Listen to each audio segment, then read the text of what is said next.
Kalau di podium kan kita bisa berpegangan, jangan jatuh kan. Baik.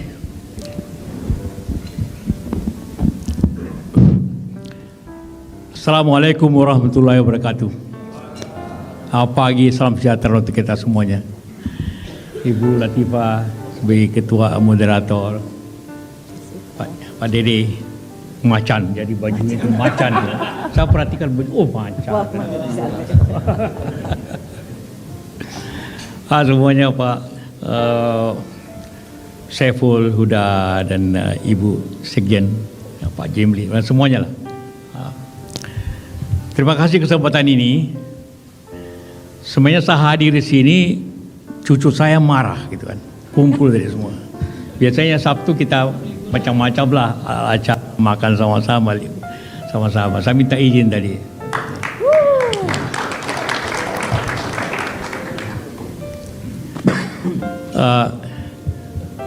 Bicara pendidikan, kita tidak bisa, anggaran pendidikan kita tidak bisa berdiri sendiri. Karena ini saling kait-mengkait. Kalau kita bicara anggaran, berarti kita bicara kemampuan ekonomi bangsa. Tapi kemampuan ekonomi bangsa juga sangat tergantung kepada sumber daya manusia bangsa. Ini selain mengkait ini. Yang mana dulu? Tapi bukan hanya itu. Orang mengatakan, iya, kita perlu infrastruktur supaya ekonomi bangsa jalan sebagainya. Pak Prabowo bilang, pertahanan penting. Tanpa pertahanan tidak ada yang bisa maju. Semua penting. Datang kesehatan, bagaimana Anda bisa ekonomi jalan kalau sakit-sakit? Jadi kita tidak bisa egois berbicara tentang anggaran hanya pendidikan. Tapi kita bicara secara keseluruhan, sehingga apa yang kita bisa lakukan untuk tujuan ini. Pendidikan adalah suatu nama, tapi tujuannya ialah bagaimana meningkatkan sumber daya manusia Indonesia ini. Semua negara maju, semua bicara tentang pentingnya sumber daya manusia. Cina maju, yang pertama dia ajukan pendidikan. Jepang maju, yang pertama pendidikan. Korea maju, dasar pendidikan. Jadi pendidikan memang dasar daripada semua, tapi mempunyai korelasi antara semuanya. Tidak ada yang bisa berdiri sendiri atas hal tersebut. Apa yang dikeluhkan tadi tentang bagi-bagi anggaran, sebenarnya itu cara untuk mengatasi kesulitan. Bahwa negara ini sulit. Karena itu, ya supaya anggaran dipenuhi sesuai 20%, maka dibagi-bagilah sebelumnya bukan apa pendidik, masukkan pendidikan. Sebenarnya juga terjadi di awalnya. Pada saat Undang-Undang Nomor 20 itu, ya sebagai lanjutan daripada Undang-Undang Dasar 31. Dalam Undang-Undang Dasar 31, satu-satunya angka yang ada hanya angka pendidikan. Yang lainnya normatif. Tapi yang ada angka pasti adalah pendidikan. Dan tidak banyak negara yang memasukkan, hanya 3 negara di dunia ini yang ada angkanya pendidikan itu. Kita ikut itu. Kalau tidak salah Argentina, Taiwan, jadi angka minimum lagi, artinya bisa lebih, tidak boleh kurang. Jadi sedikit sejarah ini. Itu tahun 2003. Saya ikut sebagai Menko Perekonomian untuk di DPR hadir dalam diskusi debat panas bagaimana kita menyetujui Undang-Undang Nomor 20 ini. Akhirnya dicapai persetujuan. Tapi dalam pelaksanaannya tahun 2005 mulainya, itu pemerintah tidak bisa mencapai 20%. Hanya 11%. Tahun berikutnya 11 lagi, 12. Diusahakan sebanyak, tidak bisa dicapai. Akhirnya diancam, bukan diancam, DPR. Kalau tidak dicapai 20%, pemerintah bisa di-impeach. Karena ini undang-undang dasar tidak dilanggar. Harus dicapai 20%. Wah, bagaimana jatuh pemerintah ini? Dan tidak ada pemerintah yang bisa mencapai itu 20%. Kalau undang-undang nomor 20 itu diperlakukan dengan betul. Maka saya hitung apa Apa yang bisa mencapai 20%? Oh, ternyata di undang-undang itu ada mengatakan guru di luar anggaran itu. Padahal guru jelas untuk pendidikan. Jadi karena itu ada pendidikan, saya bilang ada unsur infrastruktur pendidikan, sekolah dan sebagainya. Ada guru yang paling penting, ada sistem kurikulum, dan ada murid. Kan di situ 4 faktor di pendidikan itu. Objeknya murid, siswa, mahasiswa. Guru dikeluarkan dari undang-undang pendidikan. Maka sampai akhir hayat pun tidak mungkin dicapai 20%. Maka kemudian dengan segala pendekatan, pembicaraan dengan PGRI macam pasti daerah, maka masuk ke MK bahwa guru harus masuk dalam anggaran pendidikan. Langsung 2006 langsung dicapai 21%. Itu sejarah anggaran pendidikan itu. Bagaimana mencapai 20%? Karena 3 kali kita melanggar Undang-Undang Dasar bisa di-impeach. Karena itulah maka di guru masuk langsung mencapai 20%. Itu sejarahnya sehingga bisa dicapai itu. Jadi sebenarnya anggaran terbesar dari pendidikan itu adalah guru. Jadi guru itu 9% dari APBN itu adalah gaji guru. Ini juga tadi secara semua lalu, kenapa saya tolak moratorium guru itu? Sederhana aja, saya itu hanya urusan 10 menit. Jadi mengatur negara ini tidak perlu panjang-panjang. Saya cuma tanya sejak pada suatu pertemuan, berapa jumlah guru Indonesia? Bilang sekitar 2.100.000 lah itu. Oke, 2 juta ya. Guru mengajar berapa lama? Ada yang bilang, ya kira-kira 30 tahun. Oke, berarti tiap tahun ada pensiun 3,3%. Murid bertambah berapa? Kan jumlah penduduk murid itu 1,5% murid bertambah tiap tahun. Karena penduduk bertambah 1,5%. Jadi 4,8% harus guru ditambah. Karena itu oke, kalau mereka 200.000 berarti 100.000. Mulai sekarang besok kasih tahu bahwa kasih guru 100% per tahun. 10 menit selesai persoalan. Tidak perlu ada seminar begini untuk menambah itu. Itu kan sederhana aja.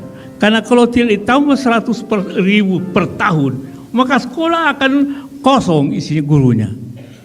Karena mesti pensiun dia. Nah, itu sedikit bagaimana mengatasi pendidikan. Tidak perlu repot-repot amat sebenarnya. Ya. Jadi, tapi sama juga. Kenapa kabupaten selalu bertambah? Iya ini. Ongkos yang besar kabupaten provinsi. Moratorium tidak boleh tambah-tambah lagi. Sudah tidak tertulis sampai sekarang moratorium berjalan. Karena memang tidak penting untuk menambah terus kabupaten, menambah provinsi terus menerus. Nah, di belakang daripada semua pendidikan itu ada orang, the man behind the gun. Kalau perusahaan CEO, tadi katakan CEO. Dari daftar, saya tadi pagi kebetulan coba cari siapa Menteri Pendidikan selama ini. Menteri Pendidikan Ki Hajar Dewantoro, orang hebat, Dewan Taman Siswa. Itulah cikal bakal daripada prinsip pendidikan kita. Ada Pak Sumantri, ada Syarif Tayyib, ada Daud Yusuf, Fuad Hasan, semua orang hebat di bidang pendidikan. Ada Pak Yuwono, ada Malik Fajar, semua ahli-ahli pendidikan. Ada Muhajir, ada Pak Nuh, rektor ITS, ada Anis, direktur Pramedina, ada kemudian Pak Nadiem, Mas Nadiem, yang tidak punya pengalaman pendidikan, tidak pernah datang ke daerah, jarang ke kantor. Maaf Sekjen. Bagaimana bisa? Kedua, yang pertama, suka rubah-rubah nama, ini kementerian. Mula-mula Kementerian Pengajaran, Kementerian Pendidikan, Kementerian Kebudayaan, ada Diknas kemudian sekarang paling panjang. Kementerian Pendidikan, Kebudayaan, Riset, Teknologi. Luas sekali, banyak sekali dipimpin orang yang jarang ke kantor. Bagaimana bisa jadi pendidikan ini? Minta maaf ya, karena saya minta ketemu di departemen. Saya katakan aja supaya yang depan jangan lagi begitu pilih menteri. Ya, untuk hal tersebut. Karena bagaimana berapa anggaran dikasih? Kalau CEO-nya begini, bagaimana bisa jadi? Kalau saya punya perusahaan, yang pertama saya siapa di dirut yang terbaik? Bukan berapa anggarannya, dirutnya gimana itu? CEO-nya gimana? Baru kita bicara program, baru kemudian bicara anggaran. Anggaran itu yang ketiga, bukan pertama. Orang dulu, apa programnya, apa yang mau dicapai, baru berapa anggaran untuk itu. Bukan anggaran baru kita cari bikin program, bukan, jangan terbalik. Apa yang ingin capai? Jadi sejarah pendidikan di Indonesia memang selalu berubah-ubah di bidang pendidikan ini. Jadi tidak bisa mempunyai pendidikan dasar, tapi prinsip pokoknya ialah kita ingin anggaran ekonomi kita susah itu, pahami dulu itu. Utamanya, jadi apapun kita mau gugat hari ini, Sri Mulyani akan tetap aja ketawa-ketawa, ya silakan aja gugat. Tapi tidak ada uangnya mau apa. Suruh pinjam lagi, di mana pinjamnya lagi, siapa yang bayar bunganya. Jadi langkah dari situ, maka yang harus kita lakukan ialah bagaimana efektivitas anggaran, bukan menggugat anggaran. Bagaimana kita negeri ini efektifkan anggaran yang ada. Kedua, sebenarnya sekarang masyarakat sudah berubah, khususnya di kota. Di kota yang saya kira lebih banyak anak sekolah swasta daripada negeri. Saya tanya tadi Pak Jimli, berapa cucu? 7. Berapa sekolah negeri? Tidak ada. Sama saya, 15 cucu. Tidak ada satu sekolah negeri. Al-Ishala, Al-Ashala, Al-Amila, macam-macam lah. Satu hari saya bilang sama anak saya, anakmu itu sekolah pasti SD negeri di sana. Anaknya ketawa, yang menangis ibunya.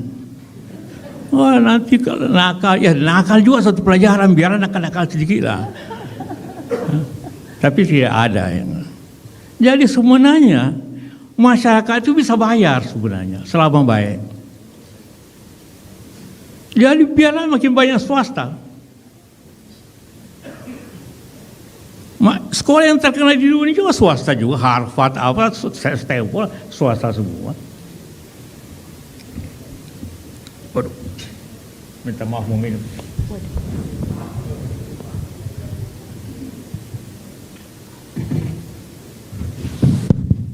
Nah, jadi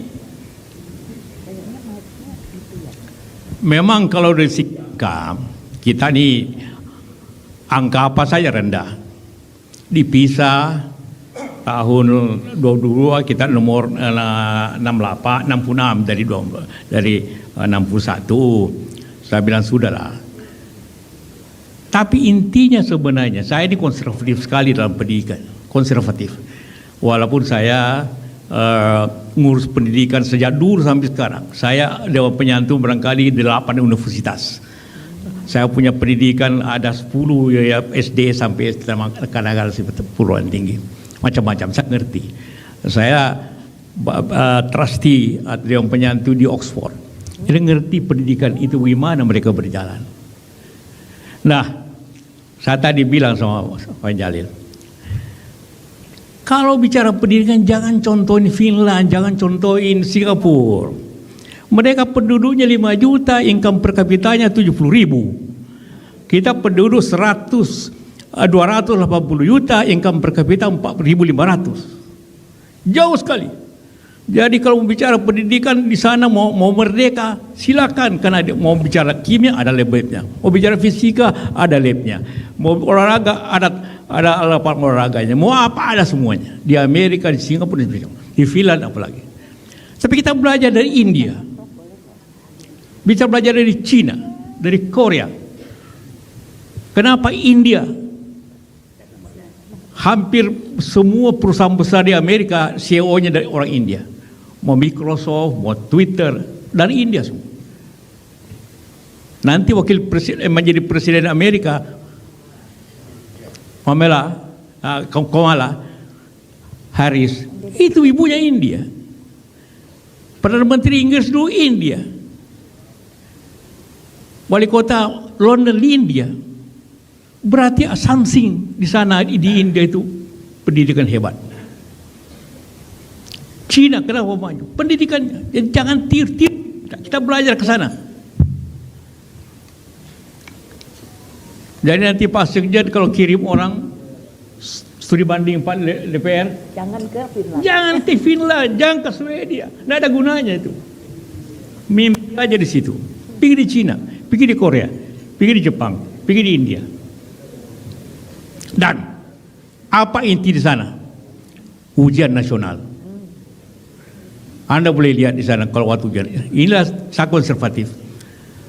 Anak itu, kita semua pernah sekolahan. Kapan kita belajar? Kan kalau mau ujian, ya kan? Kalau tidak ada ujiannya, kapan belajarnya? Sebuah kampus merdeka, kurikulum merdeka, apa merdeka? Tidak merdeka aja tidak belajar, apalagi merdeka.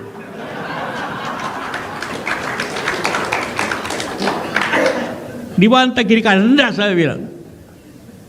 Kita konservatif aja karena menghadapi 70.000 siswa. Bagaimana Anda merdekakan 70.000 siswa? Tidak mungkin itu. Jangan tiru satu sekolah di sini Cikal atau apa dan bikin kurikulum merdeka, tiba-tiba seluruh Indonesia mau dimerdekakan kurikulumnya. Hewan. Akibatnya beginilah. Dia Cina, dia India. India itu orang gemetaran kalau biar aja dulu. Saya bilang biar aja anak itu stres kalau menikah. Berapa sih stres paling tinggi 1%. Tapi lebih stres lagi kalau tidak ada kerjaan. Kita memang luar biasa ide. Bikin SMK, 15.000 SMK sekarang di Indonesia. 10.000 swasta, 5.000 pemerintah. Tapi 75% KD di lapangan golf di tamatan SMK. Siapa main golf boleh tanya, saya setiap kali kau tamat apa? SMK. 75% dari 4 KD, 3 tamat SMK. Itu artinya yang mana salah? Ekonomi salah atau pendidikan salah? Dua-duanya salah. Ekonomi kita tidak berkembang, akhirnya mereka sekolah SMK tidak ada kerjaan. Atau mereka tamat asal tamat sehingga tidak bisa bekerja mengembangkan ekonomi. Jadi itulah yang terjadi kemudian dari sisi pandang kita semuanya. Jadi soal anggaran, kembali ke anggaran. Oke, anggaran penting. Saya setuju. Tapi ini juga konsekuensi daripada otonomi daerah. Tadi paling banyak ke daerah. Iya, karena itu kita sistem otonomi daerah. Itu pun otonomi juga pindah-pindah. Dulu SD, SMP semua ke provinsi, kabupaten. Sekarang SMA naik ke provinsi. Akibat ketidakmampuan. Jadi memang ini perlu seluruhnya. Jadi kita tidak bisa bicara hanya anggaran saja. Anggaran, sekali lagi kita bicara anggaran. Sejarahnya bahwa pendidikan itu sangat penting. Semuanya selalu begitu. Tidak ada negara apalagi kita maka tidak penting. Karena itu semua kementerian, tokoh-tokoh pendidikan selalu memimpin pendidikan ini. Begitu menterinya tidak ngerti pendidikan dan malas lagi urus pendidikan, kacau lah semuanya. Saya kira Pak Sekjen lebih tahu dari saya tentang keadaan. Nah. Jadi itulah yang kita, jadi untuk pemerintah akan datang, tolonglah dipilih menteri betul yang ngerti pendidikan. Yang ngerti pendidikan. Kalau tidak ngerti beginilah, mau berapa, mau sekian beratus triliun dikasih, akan hancur-hancuran. Kalau tidak ngerti pendidikan. Sama saya di perusahaan, kalau tidak ngerti tentang teknologi, dikasih teknologi, dia akan aut-autan. Inilah yang perlu kita jadi, bukan hanya anggaran diperbaiki, orang yang melaksanakan anggaran juga harus lebih diperbaiki. Percuma kita bicara anggaran sekian-sekian tanpa orang yang memanage anggaran itu dengan baik. Ini keluhan semua orang. Ya. Jadi tanpa itu maka kita akan tidak bisa. Nah, kemudian anggaran itu memang harus, saya setuju ada standar-standar yang baik. Walaupun standar yang paling tinggi ongkosnya itu bukan pertahanan UII yang saya ketuanya dan bekas rektornya Pak, karena mahasiswanya masih kurang, karena ada di luar negeri semua, dikasih beasiswa semua. Tapi oke. Jadi kalau kita lihatnya, pendidikan itu kan seperti saya ulangi tadi, terdiri dari 4 prasarana, infrastruktur pendidikannya, bagaimana sekolah-sekolah, ucap sekolah, gurunya bagaimana, kurikulumnya bagaimana, dan muridnya bagaimana. Saya Dewan Penasihat PGRI. Salah ketemu PGRI dan guru selalu yang bicarakannya satu, honor, gaji, tidak pernah bicara tentang mutu pendidikan. Saya pernah di pertemuan besar, saudara ini semua bicara di sini, datang hanya bicara honor, tidak pernah membicarakan kepada kita semua bagaimana mutu pendidikan Anda capai. Itulah sebabnya semua guru menolak ujian nasional karena tidak mau diuji. Sebenarnya diuji guru itu.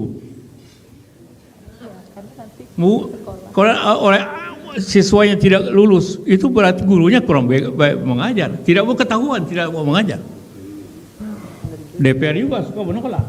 Mau apa tanpa ujian nasional di sekolah pinggiran itu? Akhirnya kesalahan terbesar pernah dicapai dalam pendidikan ialah pada dongkrak angka. Zaman Golkar zaman dulu.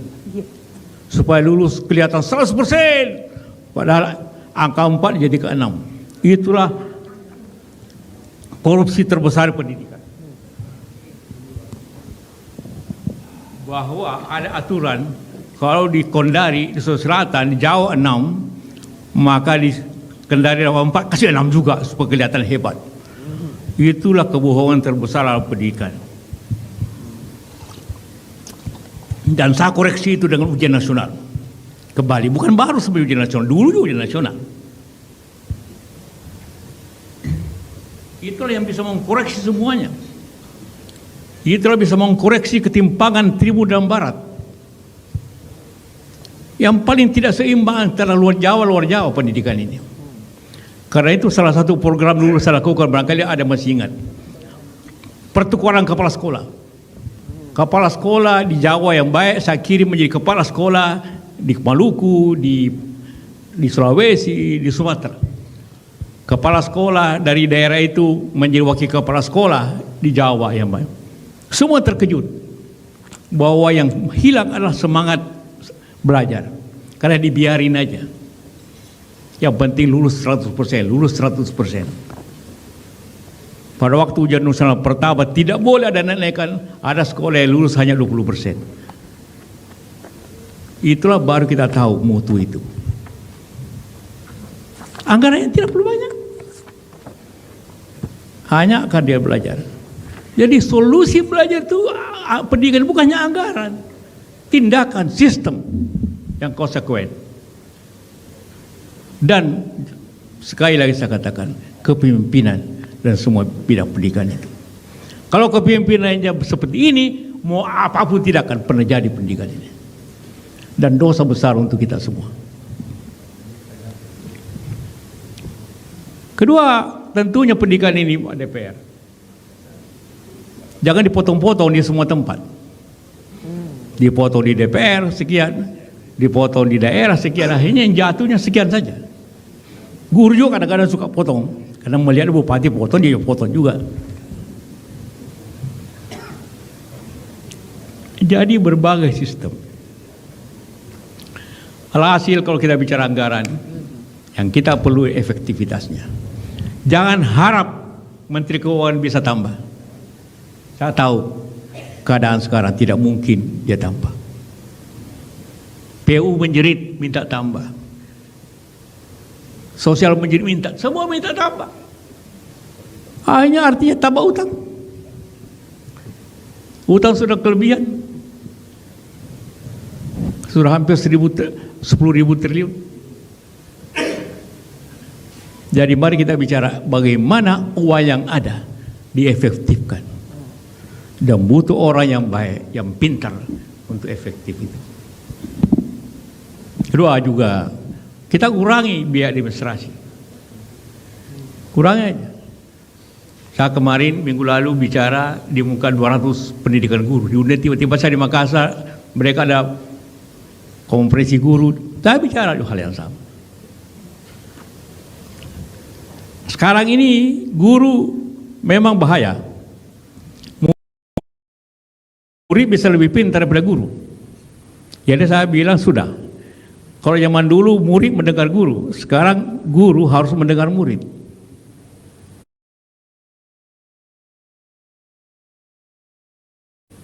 Artinya murid mempresentasi, karena gampang semua data.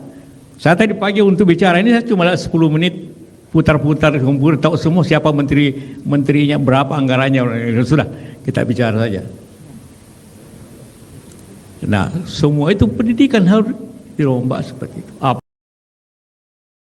Apalagi nanti kalau AI, artificial intelligence, murid bisa tahu apa semua yang belum diketahui guru.